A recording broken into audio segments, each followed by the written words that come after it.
Had a surgery morning 10 o'clock and walking unaided perfectly normally evening 5 o'clock. They don't want that anymore. They want to lose their crutches that people can get up and walk straight after surgery with little pain. They can go home day zero following a hip replacement. People have following resurfacings because you're putting a metal against a metal.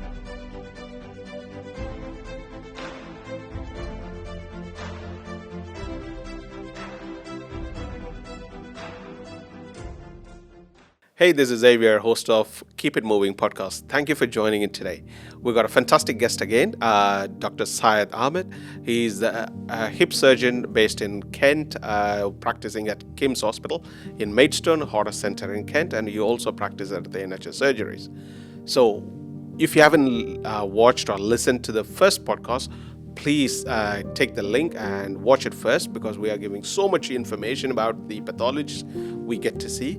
And we are moving on to the next part of the podcast, which is all the advancements in the hip surgery. And I couldn't find any better person to ask about minimal invasive surgery. He's the man who's doing hundreds of it. And then he's doing robotic surgery. Oh my God, the knowledge about the robotic surgery this gentleman has is next level. And I want to talk a very important point about sporting hip, resurfacing. So let's dive deep into it. Syed, thank you for joining me today. Thank you. So let's talk about your specialty, which is minimally invasive surgery. When I talk about minimally invasive surgery, in the spine, they just open this wide and they go in. My question to you, how do you get the prosthesis into the hip joint? So with the hip, minimally invasive hip surgery is two things. It's not just a cosmetic scar. So it's not just the size of the incision. It's also the work that you're doing inside. Because what patients want is they want less pain immediately after the surgery. They want to be able to get up and walk without crutches and sticks. And they want to be able to go back to all their normal activities early on. So previously, patients were happy being on crutches for about 6 to 8 weeks following surgery. They don't want that anymore. They want to lose their crutches. They want to go back to the normal activities. They want to be back to driving and back to work within 4 to 6 weeks. And this is possible with minimally invasive hip replacements. So yes, the incision is about 6 to 7 centimeters, but I never promise patients the size of the incision, because yes, that's what the patients see. They want a nice, beautiful looking scar because that's what they can see and they can look at. But what is extremely crucial and important is that you place the implants in the right place. So my primary goal in a hip replacement is to put the implants in the correct place so the patients have no complications as a result of it, both in the short term and the long term. So the short term complication you want to avoid is a dislocation. The long term complication you want to avoid is wear, because the implants haven't been placed right. Then, the second thing you want to do is you want to make sure you don't disturb any of the muscles around the hip. And this is key with minimally invasive surgery. So you don't disturb the gluteal muscles. We've got special retractors which allow us to retract the muscles out of the place and try and preserve the IT band as much as possible. You then take a few tendons off the back of the hip in order to be able to access the hip joints. And all our instruments now are minimally invasive instruments. So the way you prepare the cup, the way you prepare the femoral canal, which then allows you to put these implants in with a small incision and by preserving these muscles and ligaments around the hip. And what that results in is that people can get up and walk straight after surgery with little pain. And is there any, because this is just upcoming and you're doing more of it now, have you experienced lots of complications following this minimal invasive surgeries? So because of the, again, if you heard what I said in my first podcast, which is that the more you do of something, the better you get. And it's really as simple as that. And my focus is primarily on hip replacements. I'm quite passionate about people being able to go back to normal activities very early on following hip replacement surgery. And as a result of that, the technique that I've developed using the same instruments has made it a lot easier. So now the complication rate is quite low. Yeah. That's fantastic. You won't believe this. I worked in a hospital following a hip replacement, knee replacement. My job was to get patient discharged from the hospital after third day, fourth day. And people love to stay in the hospital because A, they are getting looked after very well by their team. Second, they get served very good sandwiches. And people are worried, what happens if something goes wrong. But just before coming on to the podcast, I was seeing a video from Syed's phone. One of a patient who had a surgery morning 10 o'clock and walking unaided perfectly normally evening 5 o'clock. All he had just a small incision. That's fantastic and phenomenal. And this is what I would like to see for all my clients. And it's really good to be able to see that the small differences that you make while you're operating actually have a massive effect on the patient when they're mobilizing after surgery. And yes, you're right, you've got two cohorts of patients, one who want to stay in and be looked after, but the other who actually want to get up, walk independently and go home and sleep in their own bed. And they should be able to do that as long as they've had uncomplicated procedure and they're medically well. And the minimally invasive surgery, can they go home on the same night or it can be the following day? So most of our patients now stay in hospital only one night. So a majority of the joint replacements, so I'd say about 80 to 90% of joint replacements that we do stay in hospital one night, which is a big change from previously when they used to stay in 2 or 3 nights. In my practice, about 10% of the joint replacements that I do can go home the same day. But you've got to identify this group of patients. They've got to be people who are medically well, they don't have any significant medical issue, so therefore they won't have any issues following the anesthetic. Their pain is well controlled after surgery. They're able to get up and walk, and they're able to do everything that the physiotherapist wants them to do while they're an inpatient. So they can go up and down stairs, they can use the toilet safely, and they've got a bit of support at home. So if you've got someone to look after you at home and you're not going back to a bungalow with stairs, then you probably cope well going home the same day. This has been a very big conversation among my client group. Does these surgeries need to be done under a spinal anesthetic, or it can be done local anesthetic, or it has to be general anesthetic? So most of our patients now have a spinal anesthetic, and there's no reason for you to have a general anesthetic and have a machine breathing for you when you can be comfortable breathing for yourself. You have a bit of sedation, so then they don't hear what's going on in theatre. You don't hear the banging of all the tools and the instruments and banging the hip in. But epidural or spinal anesthetic numbs them from the waist down, which gives us about 90 minutes to operate on the hip. And it also acts as a really good pain relief immediately following the surgery, which means that it's about 2 to 3 hours before the epidural completely wears off, and then you can get up and walk following that. So majority of our patients have an epidural anesthetic. So what is the expectation of the client group who are really looking forward to this minimally invasive surgery? Is that the client group want to get back to their sports of cycling or running or jogging or even golf?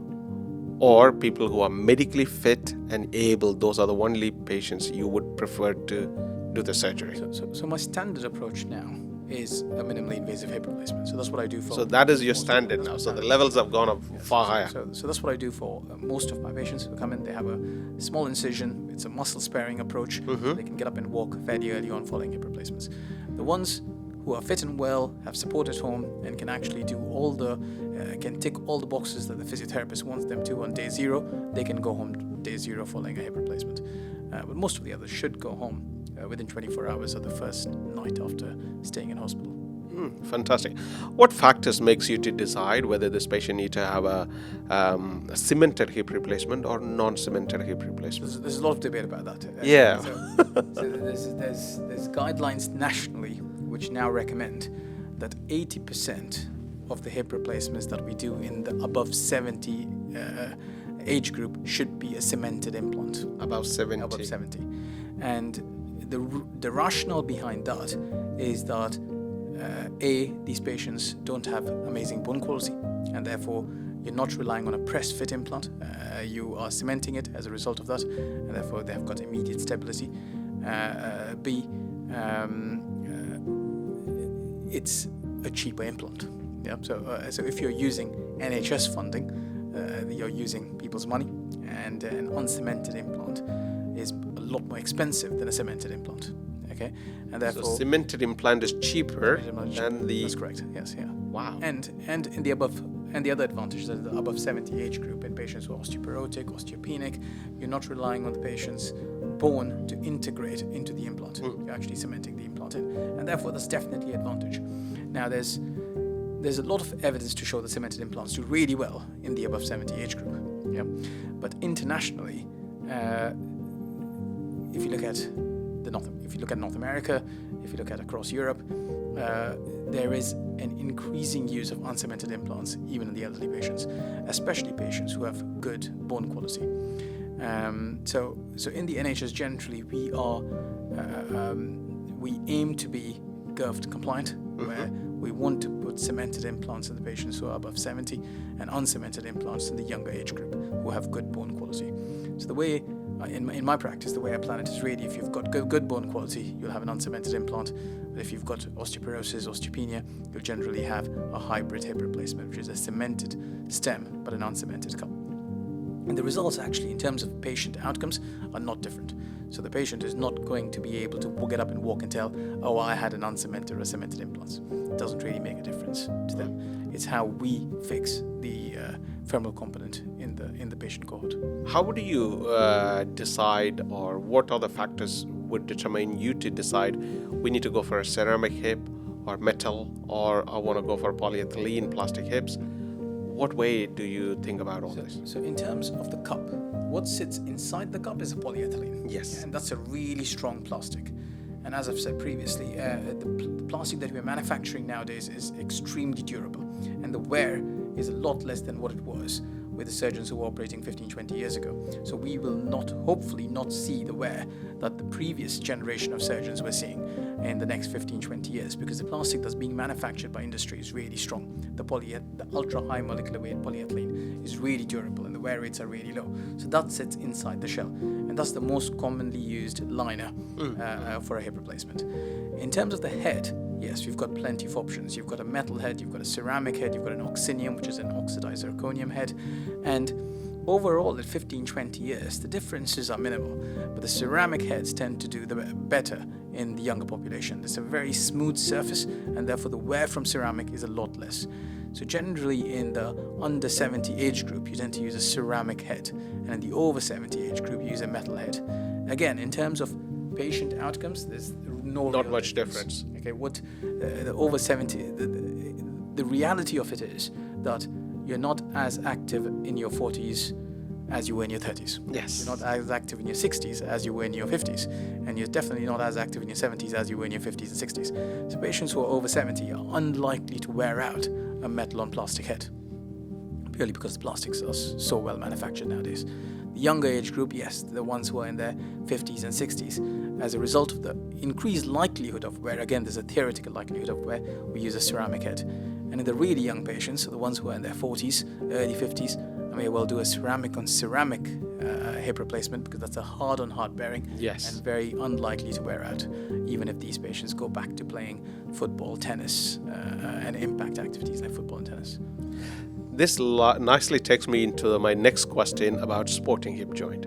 So ever since Andy Murray had his resurfacing of the hip joint, we get asked so many questions about it. I'm sure you must have had thousands of questions from patients. Is it resurfacing for younger adults? Is it safe? Is it good? Would you recommend it?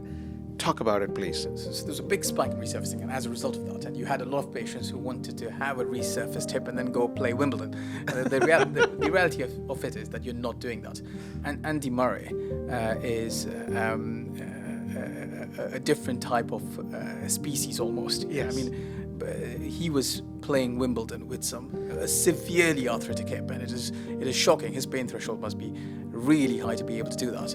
And following a metal hip resurfacing, he went back to playing tennis. The reality of it is that if you look at the National Joint Registry data, the number of resurfacings that we're doing has significantly decreased in the last 10 years.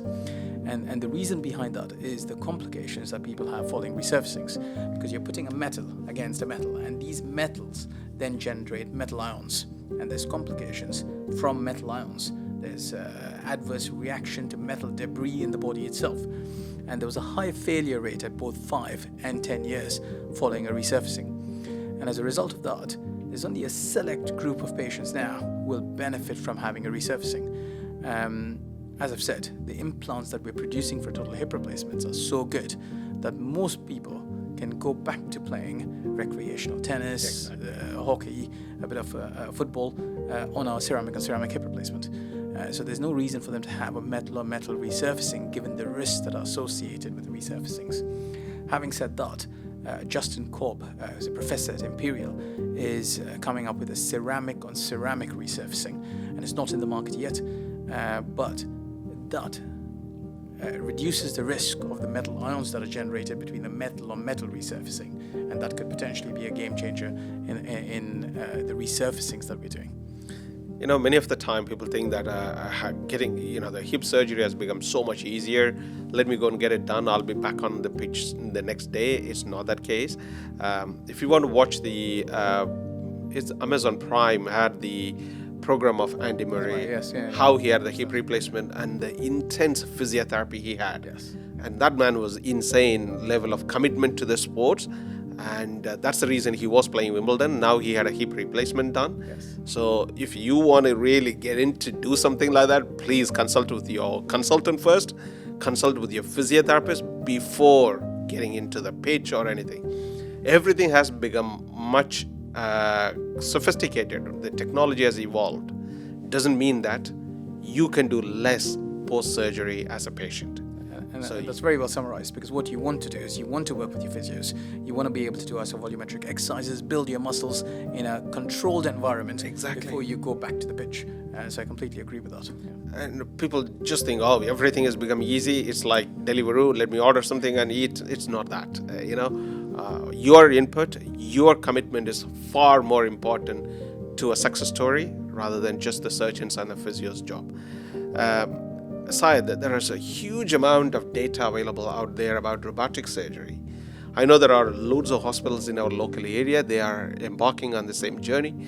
I know you are quite specialized into it. You like to do that. Tell us more about the robotic surgery. So I did a lot of robotic joint replacements when I was a fellow at UCLH about 5 years ago, and I certainly believe that this is what is the future of surgery. We are going to be using robotics. We've got to embrace it.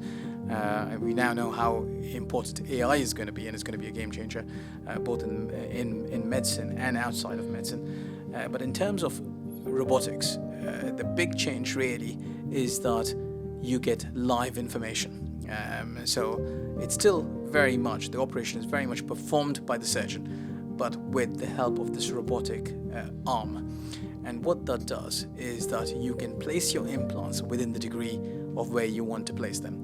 And that's not something the naked eye can perceive, look at, and execute. So with the help of the robotic arm and by registering the anatomy of the patient, you can then put these implants in the ideal position. Now, in terms of knee replacements, it's certainly shown clinically to have a significant improvement in patient-reported outcome measures. But with hip replacements, the patient-reported outcome measures haven't shown a massive difference. But what it does show is where you put the implants is a lot more accurate. And I think with hip replacements, there's still a lot more to develop with robotics, but it's certainly going to be the next thing that we do. It's an evolving journey. It most certainly is, and I can imagine about 10, 15 years, everyone will be putting in a robotic joint replacement of some sort. You won't believe this. Last week, I was having a conversation with one of my clients. I was talking about the robotic hip and knee surgeries. The patient was asking, is that the surgeons don't have any jobs anymore and the robot's going to be in the surgical room and they'll be doing everything? I said, no. Nobody can replace a physiotherapist or a skilled surgeon, but these robotics arms makes our job so much easier and more precise, and so that the chances of your recovery becomes 100 times better. I mean, it's not only short-term results, but it's long-term results. If you're going to put the implants exactly where they were manufactured to be put in the optimum position, then you're significantly reducing long-term wear rates. So yes, still you do very much need a surgeon to be there. So I don't think surgeons will be out of jobs. But we will still need a surgeon with a hammer and the chisel in there. But the way they cut the angle of the femur, everything is completely changed. Yeah, so what it is navigated. So yes. You use the patient's X-ray or the CT scan, and then you navigate where you're going to put the implants, where you're going to make the cuts. So everything is done in an extremely precise manner, as you've said. And I have seen 3 patients so far in the last year. 2024, I've seen 3 clients, and you won't believe it. The standard hip replacement, if they take 6 to 8 weeks for a good recovery, and these clients were getting it within 4 weeks. And as you rightly say, this is a way forward.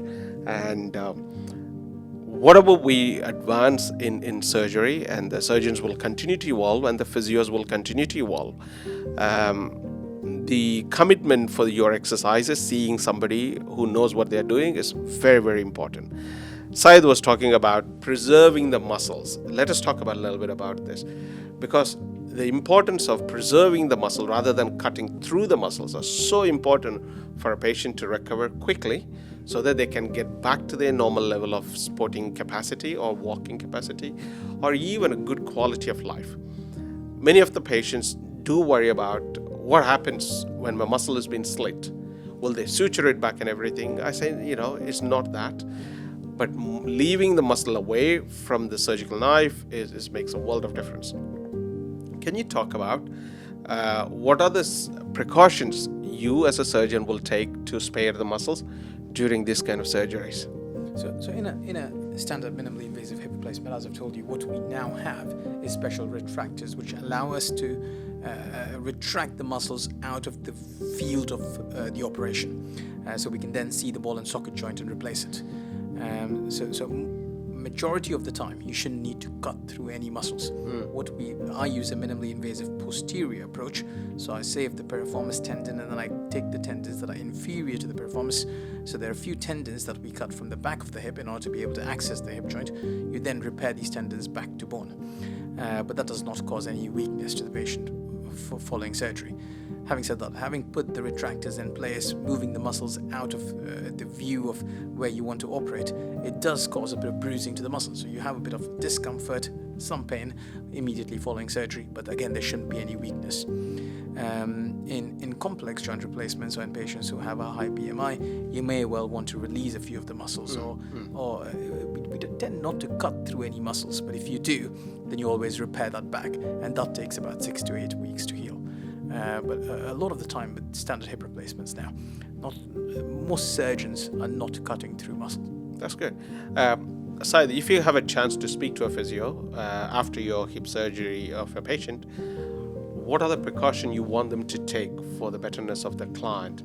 And what other style, do you have a protocol you want your physios to deal with? This is where I want my patient to be rehabilitated. Talk us more about it, please. So with the around the hip, you've got lots of muscles around the hip. You've got the hip flexors, you've got the abductors, you've got your hip extensors. The gluteal muscles generally tend to do all these functions. So previously, patients used to be kept under precautions following a hip replacement, but now, because we're preserving all the muscles around the hip, we tend not to give hip precautions for a standard hip replacement. Yes, with patients who are high risk of dislocation, or patients who have a high risk of having a complication, you may well want to protect their movements following a hip replacement. But with a standard hip replacement, I tend to get my patients doing everything they're comfortable doing. What I'd like the physiotherapist to work on following hip surgery are the abductors, the flexors, the extensors of the hip. So these are muscles, not just because they've been retracted during the surgery, but patients haven't really worked these muscles groups before surgery because of how stiff the hip has been. So now that they've got a mobile, supple hip joint that they can move, you want to work on these muscle groups so then they can walk with a normal gait. And a lot of these patients have been limping for months too. So working on these muscles helps them walk with a nice square pelvis and a normal gait following surgery. Having said that, the precautions that nothing that we can put in there is as stable as what the good Lord has given us. Yeah, so it is a ball inside a socket that's been manufactured, and it has a safe arc of movement. So if you put your hip in an extreme position, you do risk it coming out. So what I tend to tell my patients to do is avoid putting the hip in an extreme sort of position, so that reduce the risk of dislocation. But within the normal arc of movement, they should be able to do all normal activities. Fantastic. In our first podcast, we talked about what are the criteria you would like to see patients to come in. Now, who are the patients you don't want to see in your practice? So, there are very few patients that I don't want to see in my practice. The only group of patients that I say I'm not keen to operate on are heavy smokers. Wow. There's a lot of evidence to show that smoking significantly increases your risk of not only anesthetic complications, but infection following a joint replacement. And the biggest disaster following a joint replacement is infection. And I tend to get my patients to stop smoking before they have a joint replacement, even if it is for the duration of them having the joint replacement and having recovered from it. Generally, these patients give up smoking, which is excellent for them because it's really good for your heart and your lungs if you manage to give up smoking. And a majority of the patients who've stopped smoking for the joint replacement don't go back to smoking, which is really good. But I think the only group of patients that I say I don't want to see in my clinic are the heavy smokers. Heavy smokers. Now, there are lots of other factors which give you an increased risk of having complications following joint replacement surgery. Being obese is one of them. Yeah. So if your BMI is above 35, generally, a lot of anaesthetists surgeons may be reluctant to operate on you because the higher the risk of complications if you have a high BMI. Most hospitals, NHS and private, have a cutoff of about 35 or 40, where they wouldn't operate on them if they have a high BMI beyond 40, certainly, which means you've got to take part in a weight loss program, be referred to a bariatric surgeon prior to coming and having a joint replacement. But apart from that, nothing else that I can think of at the top of my head. How about the age limit? Is it 56 is the minimum age limit you want to see? Or you are happy to see any client even if they are 50, 48, but they are a good candidate for surgery? So I've operated on patients who are in their 20s and have had a hip replacement. It's because they've had either dysplasia of the hip from when they're really young and they're in the late 20s, or rheumatoid arthritis. There was a chap who was playing rugby from when he was 13, and by the time he had got to 30, he had played 17 years of rugby and absolutely smashed his hips, and therefore he needed a hip replacement when he was 30. So there's no real cutoff, as discussed earlier. The younger you are and you have a joint replacement surgery, the higher likelihood that you may need revision hip replacement. Yes. In 25, 30 years. It's not necessarily that you will definitely need one, but there's a higher likelihood that you will. In terms of, again, upper age limit, there's no real upper age limit. It's all how well you are physiologically. So I've operated on people who are in their 90s who are physiologically really well. They're healthy, they're safe to have an anesthetic, and they will recover following a hip replacement. Nonetheless, it is major surgery. So you want to make sure that your risks don't outweigh the benefits. That's fantastic. So during this podcast, we would try to put out the video we were talking about with the patient consent, if possible, just to show what happens, how easy for a patient to walk who had a surgery in the morning 10 o'clock and walking evening 5 o'clock. Hopefully that is available. And also, we would put the Syed's contact details, his secretary details somewhere here, and so that you could go and see him if you are in need of a hip replacement. But always consult with your GP or your physiotherapist, and so that we could save his time and he need to see most needed clients there. Again, this surgery, since I was qualified, the hip replacement, knee replacement have evolved so much, and it's not going to stop any soon, and it'll continue to evolve. Please have a good conversation with your surgeon, with a physio, before you sign the consent form, so that you are very well aware of what you're doing. And Syed, it's fantastic to have a good conversation and a lot to learn. And again, you're doing a great job for our client group. Keep it going. Thank you very much, Xavier. Thank you for the invite. I really enjoyed that. Thank you. And thank you. Take care.